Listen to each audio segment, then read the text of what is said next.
Hey everybody, and welcome back to the Evan Knits Things YouTube channel. I'm Evan, and I knit things.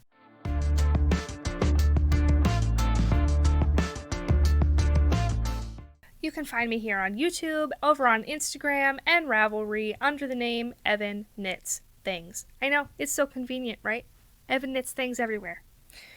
Today is FO Archives video number 2. Today we're going to be talking about the Plumetis by Julie Knits in Paris. Now, I am very unhappy with this knit. It's not necessarily the pattern's fault, but we'll just get right into it. First of all, this pattern was published in Pom Pom magazine. So you can find it there or on Ravelry. I knit this up in Treehouse Knits Truffula Cashmere Base, which is an 81% superwash merino, 19% cashmere, 316 yards per 50 grams. It's a lace weight-ish. It's a little thicker than your normal lace weight, but it's not a fingering weight either. This is the colorway Very Beetlejuice from their favorites collection last year. Now, a little pattern details. This pattern is knit from the bottom up in the round until you get to where you want the bottom of your armpit to be. Then you work it flat, starting with the back panel. You knit until the bottom of this little eyelet keyhole here, and then you knit one side and then the other side, and then you knit the front until you bind off for the front neckline, and you knit the right panel and the left panel. Then you do a 3-needle bind off at the shoulder, and then you pick up stitches for the sleeve and work the sleeve in the round. There are quite a few things that I did differently than the pattern, which we will get into in a minute. But this pattern has a gauge of 20 stitches and 20 rounds equals 4 inches. Now, my gauge on size 8 needles ended up being 20 rows and 20 stitches equaled 4.5 inches for me. So my row gauge was right on, but my stitch gauge was off. However, I liked the openness of the lace at the gauge that I knit. So I did some math, and to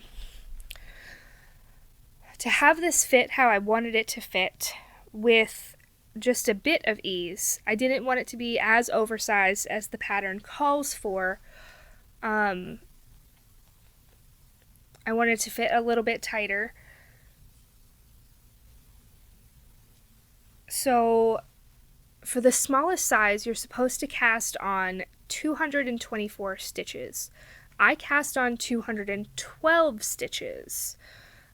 Width-wise, my finished garment ended up being about the size of the size small, or the smallest size, which was okay. It was still larger width-wise than I would have liked. But my garment grew significantly longer lengthwise than my swatch did.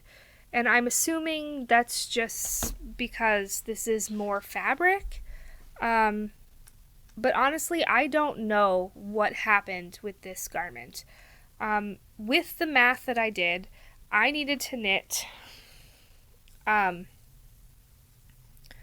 12 repeats of the pattern before you separate for the front and back. Now, I did that, and I tried it on, and I showed my husband, and he suggested that I do a few more repeats because I always hate when things are too short. Now, I didn't have the outfit that I was going to be wearing this with yet, so I didn't know where I wanted it to hit on my body, and this is probably my fault and not the pattern's fault. So I did knit those extra repeats. And then when trying it on, I ended up, here, I'll show you the picture of how long it actually is. It ended up being about 1.5 feet too long, based on where I wanted it to hit in the outfit I was going to wear. I wanted to wear a skirt with a belt, and then I wanted to do like a little French tuck in the front, but it was just too big. It was too big. Some other things that I did differently than the pattern. This is supposed to have a collar, which I didn't like. It was too frou-frou. It's supposed to have ribbing at the bottom, which I didn't like in this yarn. And it was supposed to have ribbing on the sleeves, which I also didn't like. So I did an I-cord at the sleeve with the yarn held double, and I did these cute little buttons, and gave it kind of a keyhole like the back. This back keyhole is in the pattern, so that's written how it's supposed to be. And then I just left the bottom hem the way it was. Now, the biggest problem that I had with this sweater was that it's massively too big, and given that it's bottom up, there's nothing I can do about it. The only thing I can do is rip out this I-cord neckline,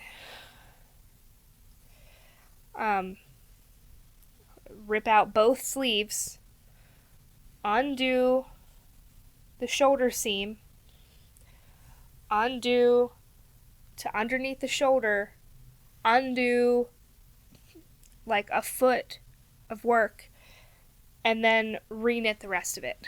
And that is just vastly more work than I am willing to put in for this garment that I wanted to wear to one event one time.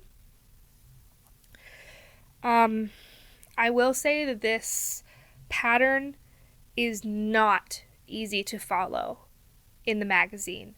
Because it's printed in a magazine, obviously word count and space are very limited. So, there is not a ton of explanation for anything that you're doing. They don't tell you why you're doing the things you're doing, and it doesn't always make sense. Particularly around this back keyhole, I had to do it several times before it made any sense. It was also significantly more difficult because my stitch counts didn't match with anything that was in the pattern because I had less stitches. So I pretty much Frankensteined this thing, and maybe I shouldn't be surprised that it ended in disaster, but I am going to frog this. This is 3 skeins of the truffula, and there's a lot that I can do with that isn't just sitting in my closet, never, ever, ever being worn. It's going to be a nightmare to frog, particularly the I-cords. I hate undoing I-cords in fluffy yarn. However, this could be very nice with this yarn as a lento. I still do have another skein untouched and a partial skein left over for my ranunculus. So I do have enough yarn to do something else with this. Because this is 3 full skeins. I had to rip apart my swatch to be able to do the final half of one sleeve I-cord. Because I didn't want to break into a whole new skein just for this much I-cord. So I would not recommend this pattern to someone unless you have an extreme amount of patience and your gauge matches the pattern perfectly, which mine didn't. So this one's just kind of a loss. Unfortunately, I messed up, and I couldn't fix it. But I will unravel this, and it will be something else beautiful that I will wear. So, questions, comments, anything else, leave them in the comments below. I hope you enjoyed this episode of the FO Archives, and I hope to see you here next time. So, like and subscribe if you haven't already, and go follow me on Instagram as well. And I will see you next time. Bye!